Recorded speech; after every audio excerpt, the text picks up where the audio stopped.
Coming up, Apple turns off advanced data protection in the UK, but what does that mean for users in the UK and around the world?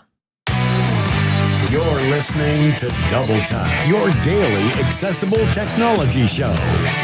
Now, here's your hosts, Stephen Scott and Shaun Preece. Happy New Week, Shaun Preece. How are you? Happy New Week to you. You shocked me then. Oh, sorry. I'm very well, thank you. I'm feeling slightly insecure and unsafe, Stephen Scott. Have you been out near a hedge again, by any chance?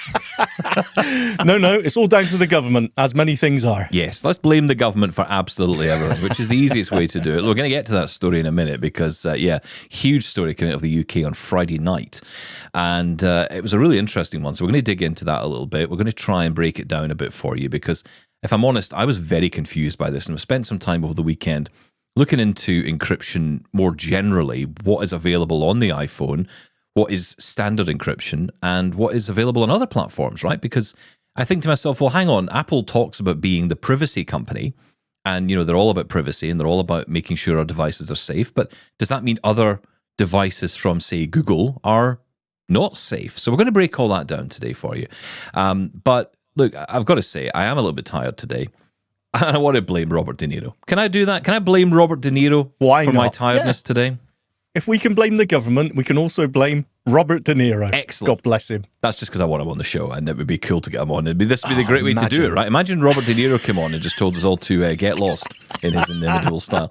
Well, look, it is his fault, because last night I found 0 Day on Netflix. Remember last week I told you about Cassandra? That was my binge watch of last week. I still haven't watched it, but yes, I've been telling everyone. Apparently it's very good. Yeah. Guten Morgen. If you've watched it, you'll know. It's so good. God bless you, Mr. F.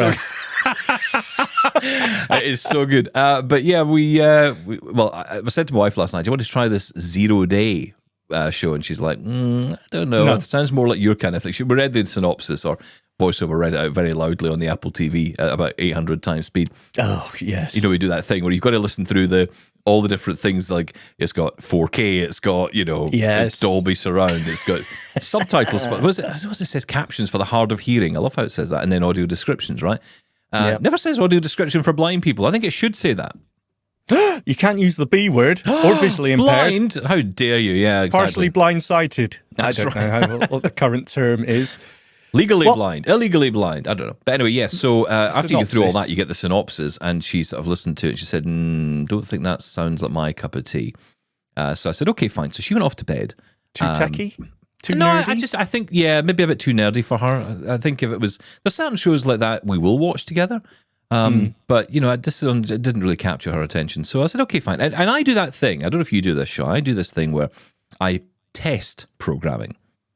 I almost like focus group shows. That's right, yes. Does it pass? With myself being the focus group to decide whether it passes the test. So I'll watch a show, I'll watch the pilot, and then I'll think, is this something I'd want to watch myself? Or not so much want to watch, but I would probably watch myself and my wife wouldn't.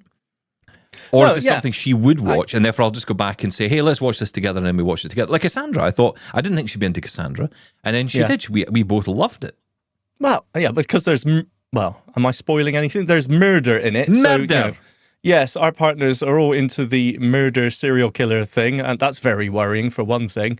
Then you bring robots into it, right? It's even cooler. 0 Day, though. Yeah. 0 Day is the title of this thing. That's a reference, I'm guessing, because I haven't seen this either, 0 Day Exploits, which is a hacking thing from the hacking scene. Yeah, I mean, all I'll say is it's essentially about a moment that happens one day in America, 1 minute, in fact, in America, where basically everything turns off. Everything is shut down. And, of course, this causes mass chaos, mass casualty, planes falling out the sky, trains crashing into each other, all terrible things happening. It all happens, and then 60 seconds later, everything turns back on, and there's a note on everyone's smartphone that says, this is not the last time this will happen. This will happen again. And, of course, the question is, who's doing this? Who's behind it? So it's very like 24, Blacklist, I suppose. It's that kind of era, that kind of show. But De Niro's in it, so it gives it I would say a lot more weight than perhaps a show like this would normally get. Of course. So, yeah, I mean, this is his first time doing TV. That I would think of. I mean, I don't think he's done any TV shows, beyond SNL or that kind of thing. He's never been on TV as a series. So this is kind of cool. But yeah, it's very good. It gripped me. And basically, I was up to 3:30 in the morning, and I called you at 7 o'clock today, or messaged you at 7 o'clock. I would actually play the message to you, but I'm too embarrassed to, which was basically me in bed saying, please, can we record later? Please. I actually played it to Sarah, said, listen to this. I don't know what's going on. This guy's dead. He's dying Thanks, on me. mate. Yeah. Thanks, mate. Can we do this later? Well, I thought you were ill, and, I was quite happy to say, no, it's fine, take your time, it's okay. And then you told me, no, I just watch Netflix all night. But you see, I'm clever about this, right? I'm very clever about this. I don't tell you what I'm doing in the moment. I just give you a vague sort of like, it's been a terrible night. That's all I said. You did, yes. But I had no meat on those bones at all, right? It was just like, this is it. Like ringing in sick to work. So, as long as you got the voice, it's fine. Okay, should be ashamed of yourself, but check out 0 Day with De Niro. Sounds cool. I'll definitely watch that. Listen, I'm going to talk about this more in the next couple of days because I know some people have been asking me for this, but I've actually been playing quite a bit with the Envision Glasses over the weekend. And the new Ally feature, which is in beta at the moment. You've got to sign up to the beta. And people are now able to share the link so you can get on the beta much easier now. They've opened it up a lot more. So people can, you can get into this public beta now and you can try it out.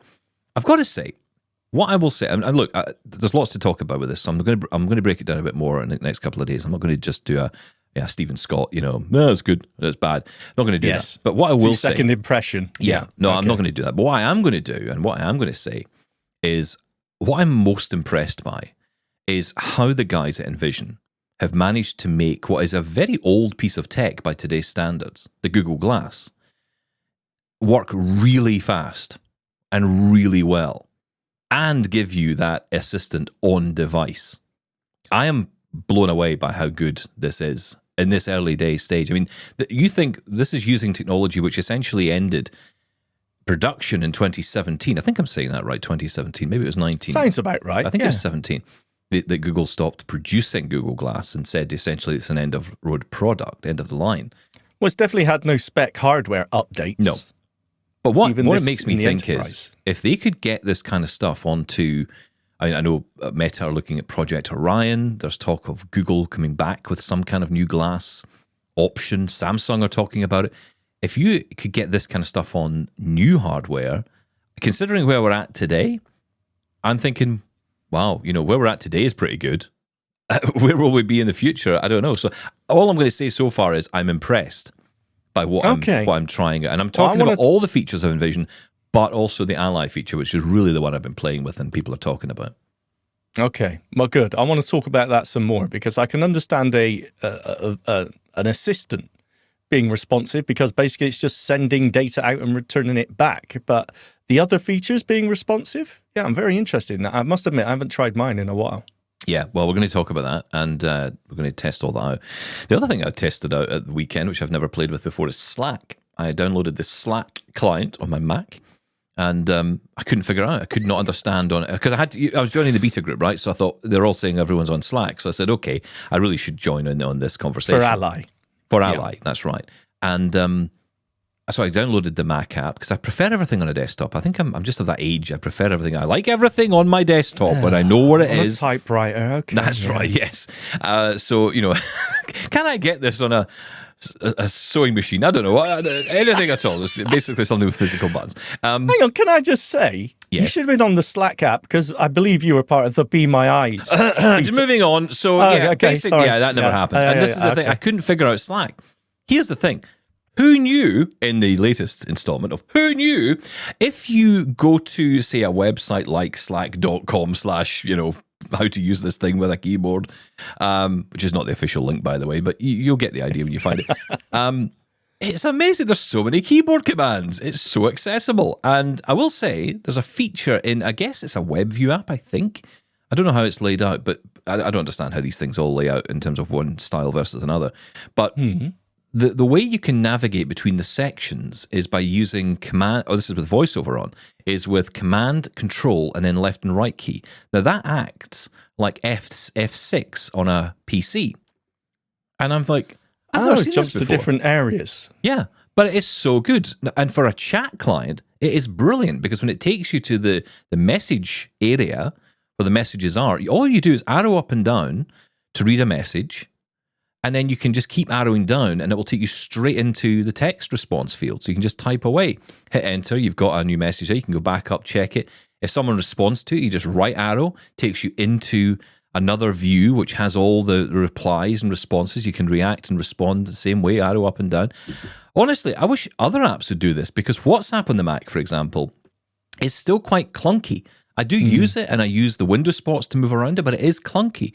The window spots don't always get to the right place. It's not consistent. No, Yeah. there's no consistency to it. If that existed on, say, WhatsApp, that'd be amazing. So I don't know what that is, guys, but people out there who do things and know things about this stuff, We want more of can it. you look at Slack and look at what they've done with accessibility? Because I'd love to see that implemented more. Well, that's a beautiful who knew, because I believe Slack's been around for quite a long time. Well, Slack has, yes. But I don't know how accessible it's been forever is and a this day, a right? new thing? Yeah, I used it on the iPhone, and got to say, it took a bit of getting used to, but it was accessible. Usability, again, slightly odd, but yeah, perfectly accessible. Well, I didn't like it as much on the phone, but again, I didn't spend as much time on that because I got used to. Once you find a platform that works, a way it works, then you just go for it, right? Another thing to say, by the way, for those of you out there who are Audacity fans, a bit of an update here. I don't know what's been going on over Audacity, but the PC version was the one that's really been the most accessible for a long time. And now the Mac version, which for a long time was not particularly accessible, lots of areas of it inaccessible to the screen reader, is now more accessible. It is reading things that it never read before. So I don't know what they've done over there, but it seems to have Who improved knew? accessibility. Yeah, who knew? But And we don't it's know- kind of cool. we don't know when this change occurred, right? Because I hadn't used it for long enough. Yeah, you just noticed it the other day that the dialogue boxes, such as amplification, which weren't accessible, now are. And So, only yeah. because, if I'm honest, I went in and I thought, hey, look, there's been a lot of updates to this. They've done a lot of work on it. Let's just see how it is. And I suppose it was because I was kind of fed up jumping between the PC all the time. On the virtual side, it's not great with audio, right? That's the problem. When you're trying to edit audio in a virtual machine, it can stammer, it can stutter. Your positioning of say cursor keys and things don't always work right. So when you're trying to select a piece of audio, it's not always perfect. You want so to be ideally, exact, you want it to be on the core system. And I thought if it was just accessible on the Mac, and now it appears to be. So good news there. Okay, Great. Let's talk about the other big story of the day, which is the one that really our main story of the day I want to talk to. And we will get to your feedback, guys. I promise you we're going to get to feedback today because goodness knows there's plenty of it. But the big story of the day, and it was a surprising move at the end of last week. Apple announced that it's decided to turn off the advanced data protection feature in the UK. Now, this decision comes after pressure from the UK government, which ordered Apple to build a global backdoor into its iCloud encryption system. Now, we did talk about this story a couple of weeks ago. However, rather than comply, Apple chose to disable the feature entirely for UK users. But as you can imagine, and of course this becomes politicized very quickly, there's a lot of confusion about what this actually means. So I decided today to break it down. Okay, so the first thing to be aware of is Apple is not removing end-to-end encryption altogether. What they're actually disabling is a feature called Advanced Data Protection. Now, this was a feature introduced back in December 2022 as an optional setting that allowed people to expand the number of iCloud data categories protected by end-to-end encryption. So what's actually affected? Well, here are some of those categories that will no longer be end-to-end encrypted in the UK. They include iCloud Backup, iCloud Drive, Photos, Notes, Reminders, Safari bookmarks, Siri shortcuts, voice memos, wallet passes, and Freeform. Now, instead of end-to-end encryption, these categories will now be covered by standard data protection, which basically means your data is still encrypted when it's being sent over the internet and while it's stored on Apple's servers. But here's the catch. Apple holds the encryption keys, so they can access your data if needed, like when you sign in on a new device or recover a forgotten password. So you might be wondering, well, what's still safe? Well, here's the good news. These categories are still end-to-end encrypted by default, even in the UK. Passwords and keychain, health data, journal data, home data, that's anything relating to your smart devices in your home, messages and iCloud, payment information and Apple Card transactions, maps, QuickType keyboard learned vocabulary, Safari, screen time, Siri information, Wi-Fi passwords, W1 and H1 Bluetooth keys for connecting to your devices at home, Memojis as well. Now, this means that some of your most sensitive data, like passwords, health information, and messages, remain fully protected. Also, Apple's communication platforms like iMessage and FaceTime continue to be fully end-to-end encrypted. One more thing to keep in mind, though, most users in the UK never actually opted in to advanced data protection in the first place, and I'm sure that's the case around the world as well. It was always an optional feature for those looking for extra security. Now, if you did enable advanced data protection, Apple says if you're in the UK, you'll have to disable it to keep accessing your iCloud accounts. You're not safe by turning it on beforehand. You haven't got away with anything. Now, look, more details on all of that and how that will work will come soon from Apple themselves. So here's the question. Why is Apple doing this? Well, it all comes down to government pressure. The UK asked for a backdoor into iCloud encryption, but Apple said no, sticking to its long-standing policy against weakening its security systems. Disabling advanced data protection in the UK was a compromise to avoid building a backdoor that could potentially be exploited globally. In the end, it is a delicate balancing act between user privacy and legal demands, but rest assured, end-to-end encryption is not completely gone in the UK, it's just a little bit more limited than it was before. Wow.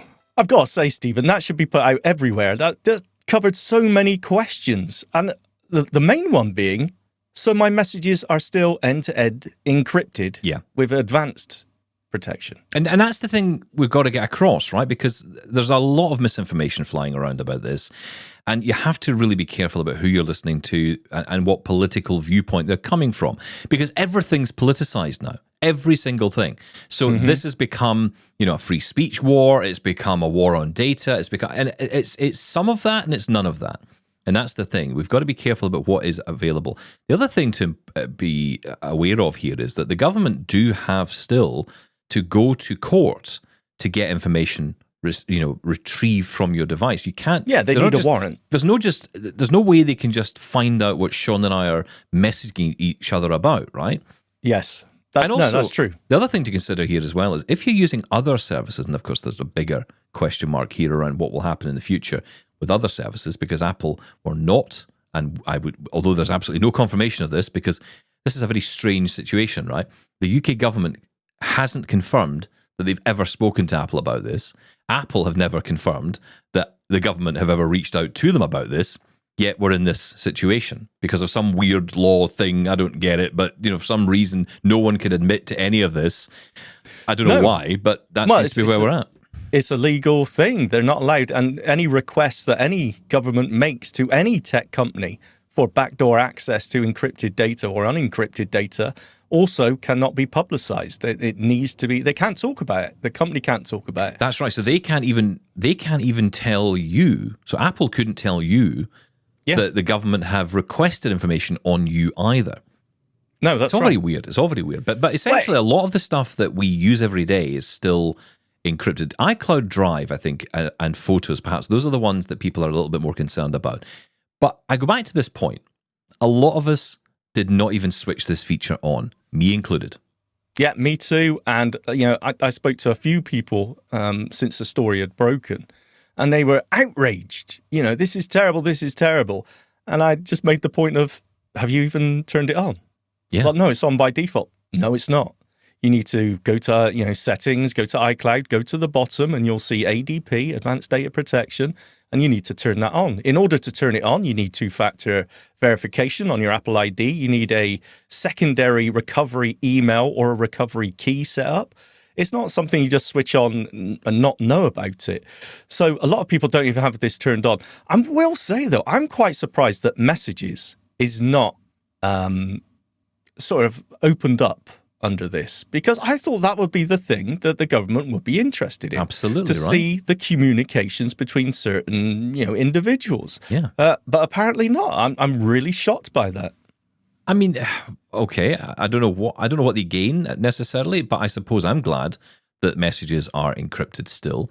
Also, it's important to say that services out with the core Apple services on your Apple phone will still remain encrypted. Like, for example, WhatsApp messages. Now, again, down the line, who knows what's going to happen here, right?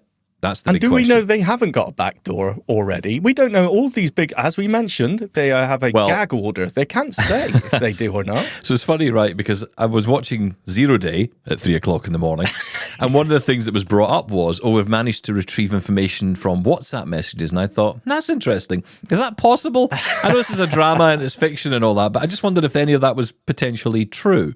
Could they do that? And I don't know if they can, but I suppose if the company holds the encryption keys, it depends on who holds the encryption key, right? That's the big question. And of course, in Apple's case, at the moment, you have, as I say, the standard data protection capability, which means that you are protected to some degree, but it's Apple that holds the keys. So if the government come calling, and maybe that's the answer to the iMessage thing, right? Okay, so there's encryption there, but the government could say to Apple, we want access to this, and they could potentially offer it, and that's how you get around it. Maybe that's the win but that's for them. the same as standard protection anyway, which is what we in the UK get. I mean, so end-to-end encryption, for people that don't know, means that there's almost like I've got a key on my iPhone, and Stephen's got a key on his iPhone, and I send him a message, and I wrap it up in a padlock, and I send it to him. Anyone who managed to steal that package or message, in the middle of it getting to Stephen, can open it. It's end-to-end encrypted. It's only when it gets to Stephen's iPhone that he has the key to read that message or open the package, to push that analogy. Yeah. So that's end-to-end encryption. Standard encryption means that, the postman has the key just in case, which is, in this case, is Apple. So, I don't know. It depends, I suppose. I've seen so many different opinions on this. And I think you mentioned about being politicized. I think you're absolutely right. It depends on your view on government overreach, security, digital freedoms. It touches on so many different aspects of society, really. In my case, as I said, didn't have it on in the first place. Honestly, couldn't care less. Yeah. But is it a slippery slope? Is it, here in the UK, we have some draconian laws when it comes to digital information, hate speech on posting a social media. We can be arrested and imprisoned for that here in the UK. Is this an attack on democracy? We've got all these arguments going on in this current climate. Yeah, it's interesting to say the least. And it's way more nuanced than some would like to tell you. I mean, especially when it comes to free speech. I mean, look, if, for example, in the UK, and I don't know if this is the case around the world, but you can't shout fire in a theatre or in a cinema. You couldn't shout that word because you would be inciting essentially almost a riot or a chaos. So there are legal frameworks that have been in place for many years, and a lot of, let's just say it, right-wingers love to jump up and down on this stuff and say it's against freedom of speech. There are some on the far left who say the same. I don't even think it's right or left anymore. You can't say that, isn't it? We live in the extremities now. That's the problem. We live inside the extremities. We don't live on the centre ground anymore. So it's very hard for the centrists to have a say on anything. Goodness, let's not talk politics because, that would the show ruined for the day and my mood. Okay, I want to bring in Will Guyatt, though, because he spoke to us on Double Tap back on the 10th of February, and he said at the time that he thought this might end up being the UK essentially buying a very large sledgehammer to crack a very small nut. Let's hear what he had to say. I am of the view that more needs to be done to protect young people, particularly online. Yeah. But I am not of the view that encryption automatically equals harbour for paedophiles and child sexual abuse material, which is what one leading UK children's charity is doing. And it infuriates me every time I see it, because the argument simply is not as simple as that. There's more nuance to the argument, because encryption can be and is used legally and properly by millions and millions of people. And the conversation here is about whether you let the 99.999% of the population who are going to use it legitimately and to keep their information safe online, or whether you roll back that privilege of encryption for everybody on the basis that there are, and I'm not saying there aren't, there are some bad apples using this kind of encryption to share illegal content or hide away from law enforcement. The big fear is what comes from this as a massive overreach if they've asked Apple, who else have they asked? Yeah. Is the question many people in my profession are asking. Have Meta been approached? Whoever else with encryption services have they been approached too? And the answer is probably yes. They probably have, because Apple wouldn't be the sole. They definitely aren't the sole user of encryption. WhatsApp is far bigger in terms of UK usership and audience for encrypted services. So it's not like there's a safe place to go to at the moment, is there? That's the thing, because look, we don't know. Down the line, Meta may be forced to do this as well. This could have significant impact on not so much the encryption, that's one thing, but actually the service itself. I mean, Apple could threaten to pull out entirely of the UK. I don't think they would do that. I'm not sure that other companies would go ahead and do that, but you just don't know.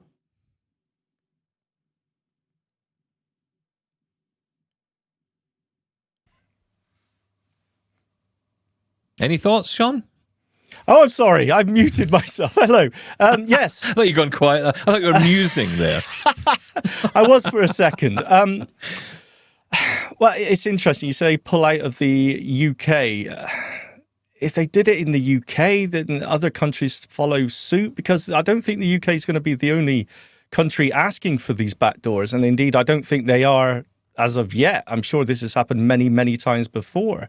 So it's this new ground, really. Encryption, the level of encryption. We can assume that encryption was always breakable before, and governments really didn't care about it. But with the power on our devices in our pocket now, I think that encryption is far better, and I think governments are being frustrated across the line. But it is difficult because, again, as Guy brought up there, when you bring up things about, children's safety or terrorism, things like that, of course, you want to say, okay, that's above everything else. I don't care about my privacy. But that can be abused as well. So it's very difficult. And that's the question. What happens next? What other countries are looking at this right now? I mean, bear in mind that the UK is being led by a Labour government. So it's a left-leaning government. This is not a right-wing, far-right approach to, getting into our data. That's not what's going on here. This, if you want to politicize it, this is coming from the left.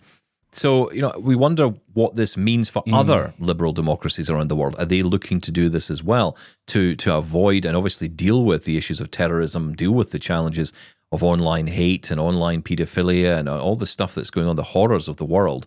How do you deal with this? It does feel a little bit excessive to some degree. I totally agree. As we're essentially saying 99.9% of people out there are using everything well, and the 0.1% are the ones that we're trying to get to. But if the way we're getting to them isn't working, then perhaps we do need to give up a little bit more privacy. I would argue, as I've always argued, that the tech companies can do so much more when it comes to detecting when something, let's just say, inappropriate or illegal is going on. We have these amazing, let's focus on social media. We have these amazing algorithms that seem like magic, that they must be listening to us because they've showed me this advert of something we were just talking about the other day. Yet they can't tell when inappropriate conversation is going on between an adult and a child. Absolute nonsense. But that's the problem. They're not doing it. That's the problem. They're not doing it. No. There's still Why? hateful content existing online, and these companies are not taking responsibility for it. And every one of them is guilty of this. Every single one. No one has taken any responsibility. They just see themselves as, well, we're not publishers. And they are. That's the way I would look at this. They are publishers in the same way that a newspaper or any online publication would have to defend itself against what it writes and what it puts online. To me, it's the same approach, but they'd say, well, it's not our content. We're not doing it that way. This is people putting their stuff up there. What they do is what they do. They're not taking responsibility. And look, we know over at X, that's pretty much not happening. We know that over at Meta, things are changing. They are all the same when it comes to Let's be honest about it. The US government, responsibility. the change in government in the US has opened the floodgates for these companies to basically take their hands off the wheel entirely. So there's no way around this other than governments outside of the US at the moment thinking, okay, how can we protect our citizens? How can we protect children? How can we protect people online? Because it's not, we always go to, the extremities. And of course, paedophilia is a very real problem and it must be tackled. But a lot of this is scams as well. It's other things as well, which happen to people every single day. How many times a day do you get a phone call or a text message? Hi, Dad, I've lost my phone. This is my new number. My dad got, that message just the other week. He called me, thank goodness, to say, I've had this weird text from you. Yeah. And I'm like, yeah, that's not from me. You have a parcel, please, da-da-da. Yeah, all those. Of course, billions and billions of pounds, the UK stats, billions and billions of pounds are lost each year to phone scams. That could easily be quashed with through the phone companies, not allowing spoofed phone numbers through. They can detect that, yet they're not done. Why, I have no idea, but it seems like we've got to go the other way round and try and mop up afterwards. Never mind trying to, let's stop it at source. Let's stop it as there's people trying to make contact, as the contact is going on, not afterwards. I don't know. Well, it's very tricky. Look, Apple and Google both bring in and have brought in robust encryption protocols into their smartphones, which is great, but their approaches differ in some areas. So we thought we'd dig a little bit into this and find out which, if either, is the safer and more secure choice. Here's Mark Aflalo with the story. Both iOS and Android devices come with encryption enabled by default. On iPhones, all data is encrypted as soon as a passcode is set. That ensures that only the user can decrypt that information. Similarly, modern Android devices also encrypt users' data by default, though the effectiveness can vary based on the device manufacturers and the models. When it comes to backing up to the cloud, Apple offers end-to-end encryption for iCloud backups through its advanced data protection feature, meaning only the user holds the decryption keys. However, as has been reported, Apple has ceased offering ADP to new users in the UK and will require existing users to disable it following government demands for backdoor access. Google does provide encrypted backups for Android devices, but the specifics can vary, and users are encouraged to review their settings to ensure optimal security. What about messaging? Well, Apple's iMessage service employs end-to-end encryption for messages between Apple devices, ensuring that only the sender and the recipient can read the content. For cross-platform messaging, Apple has introduced support for the Rich Communications Services, otherwise known as RCS protocol, in iOS 18. That enhances features, but notably without end-to-end encryption. Google's Messages app supports RCS with end-to-end encryption for one-on-one chats between Android devices, but RCS messages between Android and iPhone users lack this level of encryption. As for on-device AI processing, Apple has made a pretty big deal of the fact that they use on-device processing for AI-related tasks. That enhances user privacy by minimizing how much data is actually sent to external servers, although they do use ChatGPT as an option, which does require a connection to the cloud. Google, conversely, employs a hybrid approach, processing some AI tasks on-device and others in the cloud, which can expose that data to additional risks. Unlike Android, Apple maintains strict control over its hardware and software ecosystem, allowing for timely security updates across all supported devices. This uniformity ensures consistent security standards. In contrast, the Android ecosystem's diversity means that security updates can be delayed or even inconsistent across different devices and manufacturers, which potentially leaves some devices more vulnerable than others. So what have we learned? Well, while both Apple and Google prioritize user security, Apple's integrated ecosystem and emphasis on on-device processing offers a more controlled and, in some aspects, a more secure environment. However, recent developments such as Apple's compliance with UK government demands highlight that security measures can vary based on the regional regulations and policies. Thank you to Mark Aflalo there for breaking that down for us, because, look, I think there's often concern about what is happening with Apple, and we're hearing a lot about that, but what else is going on out there? What is available? The challenge for Google, to me, is always the same, which is that you have such a fractured ecosystem out there. Well, maybe not so much ecosystem. Upgrade ecosystem, perhaps, is maybe a better way to look at it. You have various devices that are not able to run the latest operating systems. Sometimes it takes longer to get an operating system onto a device. It's more fractured in its delivery of Android. That's perhaps one of its biggest downsides. But they have addressed that with the system, core updates, where if there's a bug at system level, at core kernel level, then, Google can push out updates to that no matter what the operating system, to a certain degree, depending if it's not a really old Android. Yeah. Could they push the security as a core element, and then that could be updated? Encryption would be the same across devices. It is take Android out of it. The whole encryption ecosystem is fractured. You mentioned RCS there. RCS has the ability to do end-to-end encryption, but some implement it, Apple don't, and It's just, you have no idea. Basically, just don't do anything wrong or illegal, and you'll be fine. That's the bottom line. There you go. Just be good people, and everything will be fine. That's the hope, anyway. Speaking of which, we're going to get into some interesting stuff around AI, ableism, racism. It's an amazing topic we're going to dive into in the next couple of weeks, because that's another area where it's kind of terrifying how this stuff is behaving. And of course, it's because of the human-based information that it's getting, right? That's the problem. It's getting information from humans. It's not coming up with this itself. It's never a good idea. Yeah, poisoned the well with bad data. Yeah. Listen, mentioning Google, and you mentioned the kernel, which made me think about, also made me think of KFC, but it made you hungry. It's a different kernel. That's the kernel. The kernel made me think about the Google update. So apparently now, and we're going to dig into this a bit for more information, but we'd love your take on it. If you've been trying out connecting a Bluetooth, Braille display via Bluetooth to your Android smartphone. For long enough, there was an issue with the Bluetooth HID protocol, which meant that you couldn't connect to an Android phone with a HumanWare Braille display or any other. Certain ones worked, some ones didn't, and it was something that Google had to change at their end. They've done their end of it, but I'm hearing online some people still having issues connecting devices. So look, tell us your thoughts on this. We'd love to understand more about how this whole thing is affecting you, and are you now able to connect your devices to your Google smartphone, whatever one it may be. Again, this is all about the updates, right? Getting access to the very latest. I thought this was all done and dusted. I thought this was fixed. I think it's just been fixed. Now, we spoke to Christopher Patno at Google about this, about 2 years or 3 years ago, was it? Yes. I think probably. I know, and in fairness, Christopher did say this is a major issue that is at the very root of Android. This is not something the accessibility team could even fix. This was something that had to be dealt with at the core of the operating system. So I think with the new Android 15 coming out, they finally managed to get this addressed. The wish list was there, and they listened, which is good.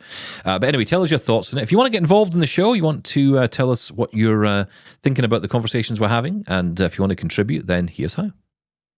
Get in touch with Double Tap. Email feedback@doubletaponair.com. Leave us a voicemail at 1-877-803-4567. And now you can send an audio or video message to us on WhatsApp. That number is 1-613-481-0144.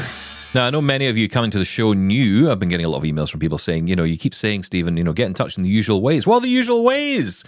We'll play that for you one more time near the end of the show. So if you missed it, you can go back and get the information. But of course, if you're listening to us on the podcast or you're online, you can go to doubletaponair.com. That's our website, doubletaponair.com. And if you search for show, I beg your pardon, if you search for contact, you can search for show as well. I think the information's in there as well. But also under contact, you'll find all our contact details, including our WhatsApp number, if you want to drop us a message via the WhatsApp number, or you want to drop an email, or you just want to call and leave a voicemail. So all the information at doubletaponair.com, and just search for the link in the main menu which says Contact. Nice and simple. Right, we're going to stop talking for a minute, you'll be pleased to hear, and we're going to hear from you and get your feedback. So first up, here's Nicole picking up on a few things we've been talking about in the past couple of weeks. Hey, Double Tappers, just a few things from the last few weeks of episodes. 100% agree with you about the creation of training centres for blindness and tech skills. There's nothing like coming together as a community of people and both, learning skills, but also learning along with other people and sharing with those around you and learning from them as well. Like it, just creates a real sense of community and builds your sense of self as well. So, if I win the lottery, that's what I'll be doing, setting up one of those or multiple, depending on what I can do. But something I'm really passionate about is training, and particularly around tech. I still can't believe when I came to the UK after I was doing assistive tech training and advising in Australia, and they were like, oh, we use volunteers to deliver individualised services in assistive tech to people in the UK, or where I'm based anyway. And it's like, wow, coming from that as my profession and coming over here, and yeah, just there was no kind of role because people were all doing it on a voluntary basis, which I admire really. But yeah, it takes a lot of skill to train someone and to set yourself up to support people as they go through that journey of learning tech. It's not just something you can kind of breeze in and do and then leave again. You know, it does take a lot of prep and time and everything else. But yeah. The other thing was Braille and employment. I think for me, I mostly use a screen reader to get through content at work.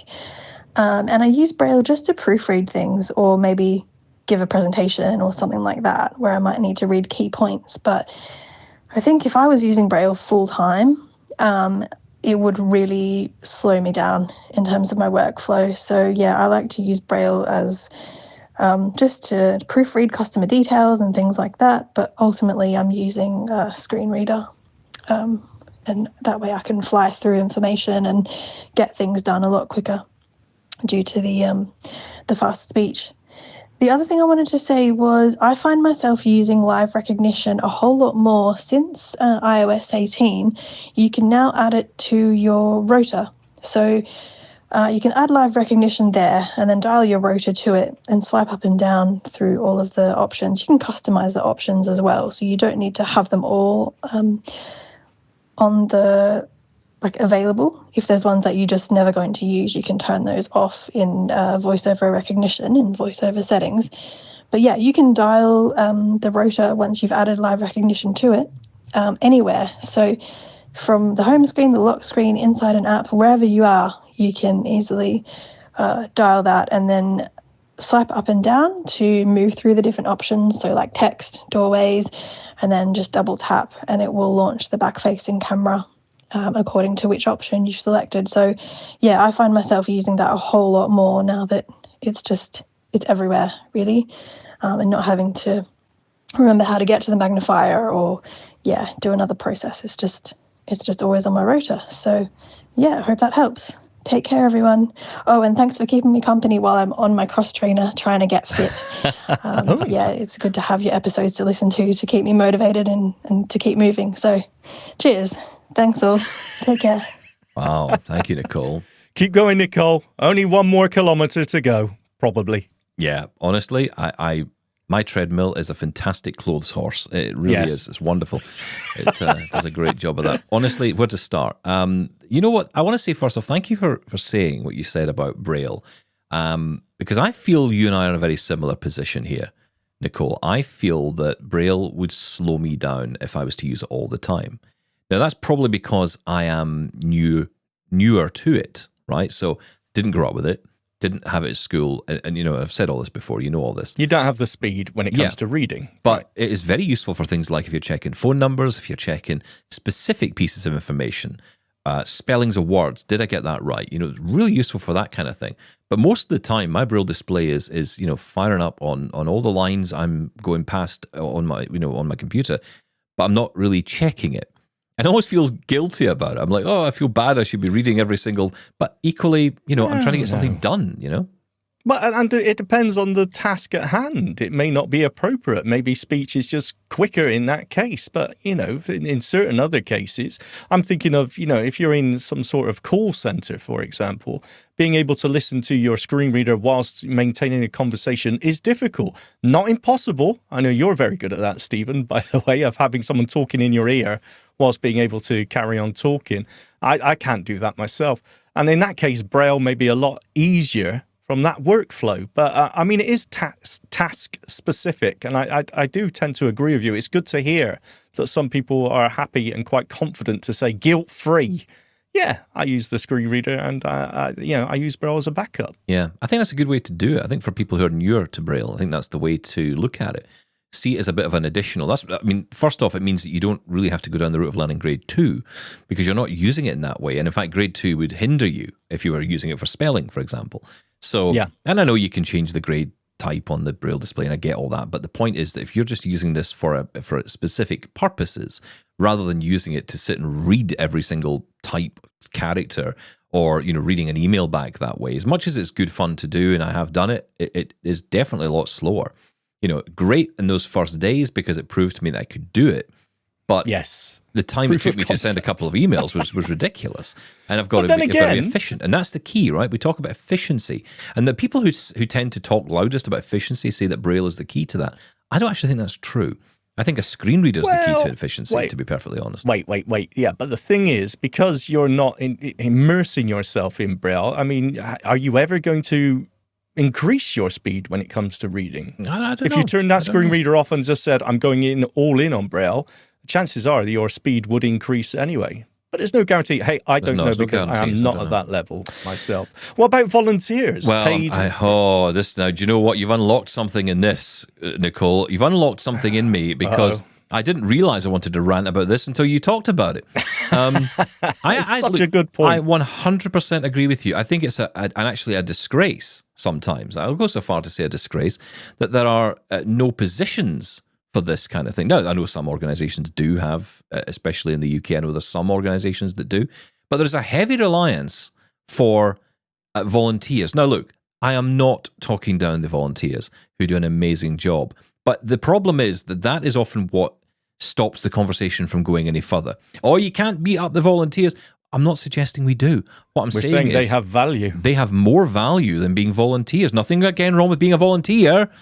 But we're talking about the opportunity for blind people to get into work, right? This would be a great place for a lot of blind people to be, training other blind people to use tech. Now, I'm not saying, again, that that's the only job blind people can do.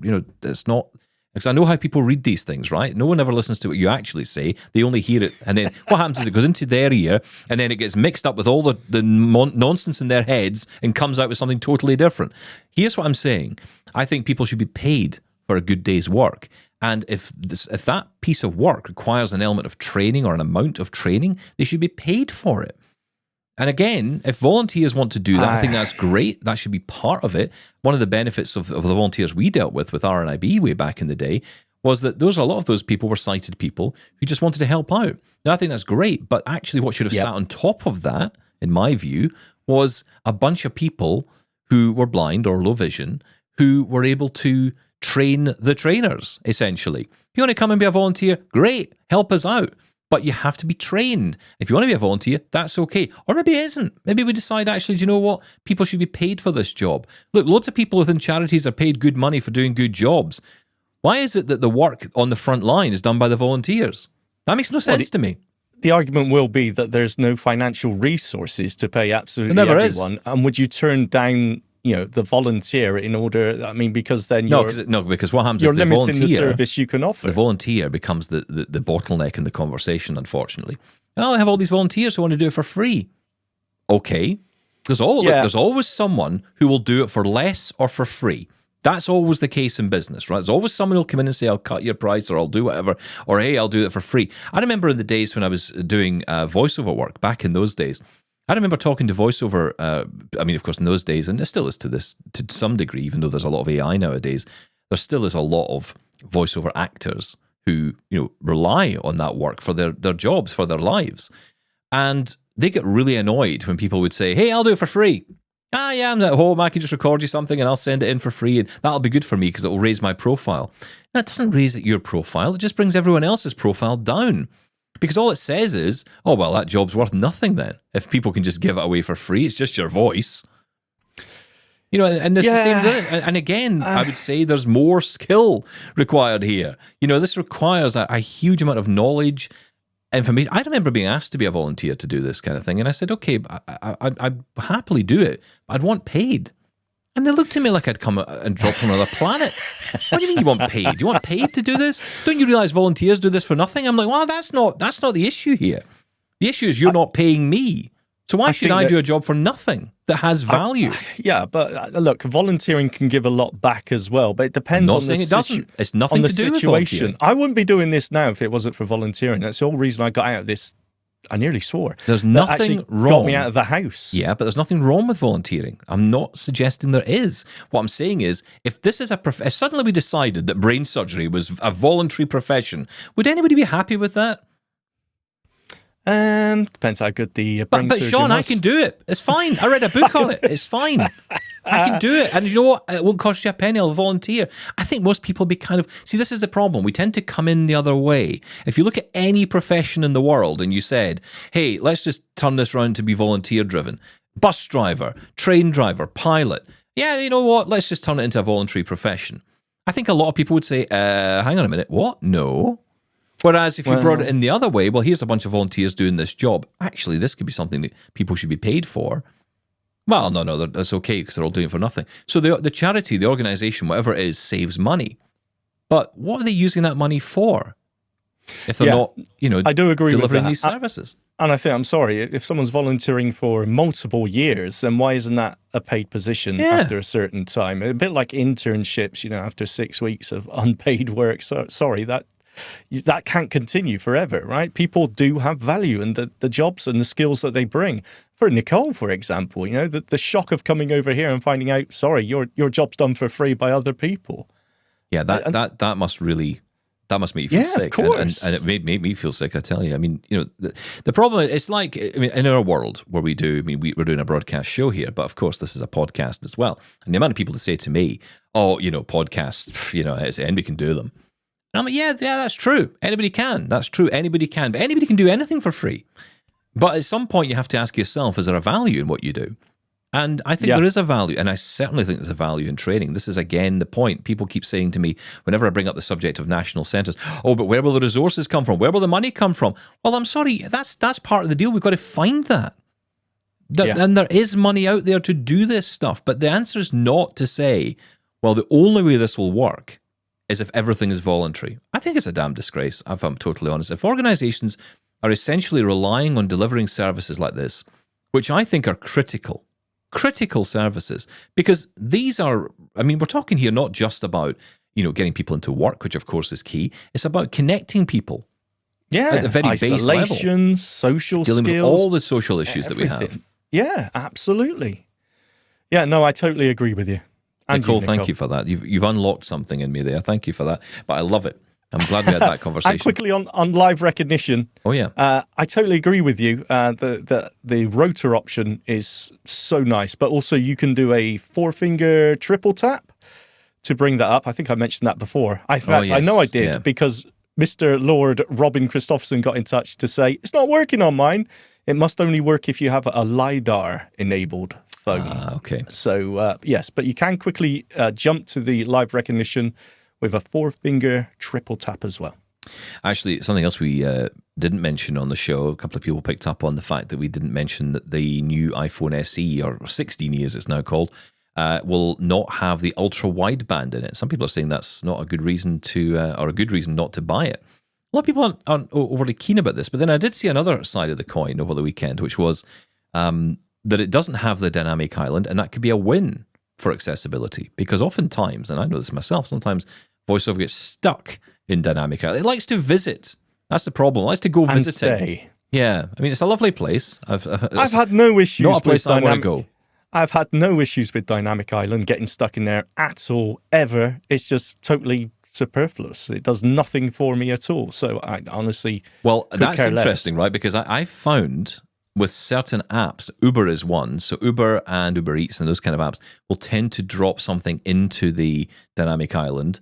Usually when you come out of the app, it will kind of minimize it off to the dynamic island, which gives you information about, say, a delivery that's coming or a car that's coming, whatever it might be, tell you how many minutes.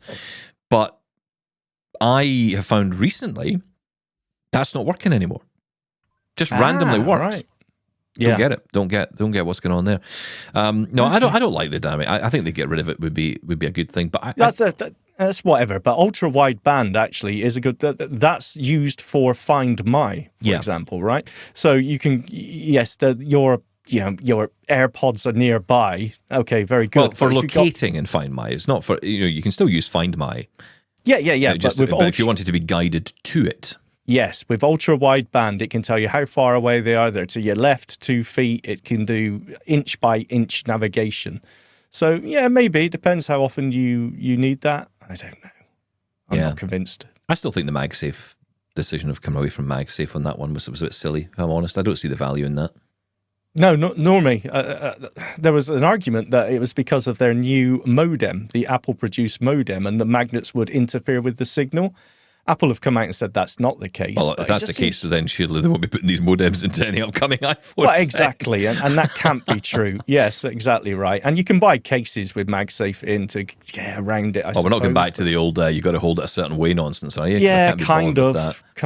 I just think it was, I'm not sure about the price. The whole thing with the SE was the affordability. Yeah. This is $170 US. It's more, yeah. Whatever it is, it's more than it used to be. I think it's a harder sell now, although arguably it's got much more newer tech in it.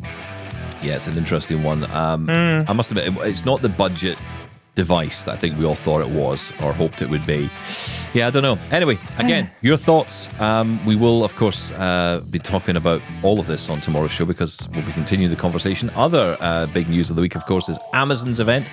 We'll be bringing you all the very latest from that on Thursday's show. Yes, Amazon's big event coming up on Wednesday. But we will have the coverage on Thursday's show. We'll be joined by Michael Babcock and David Ward from the Equitips podcast as well. So, check that out on Thursday. For now, though, we'll be back tomorrow. Thank you, Shaun. Thank you. Bye-bye.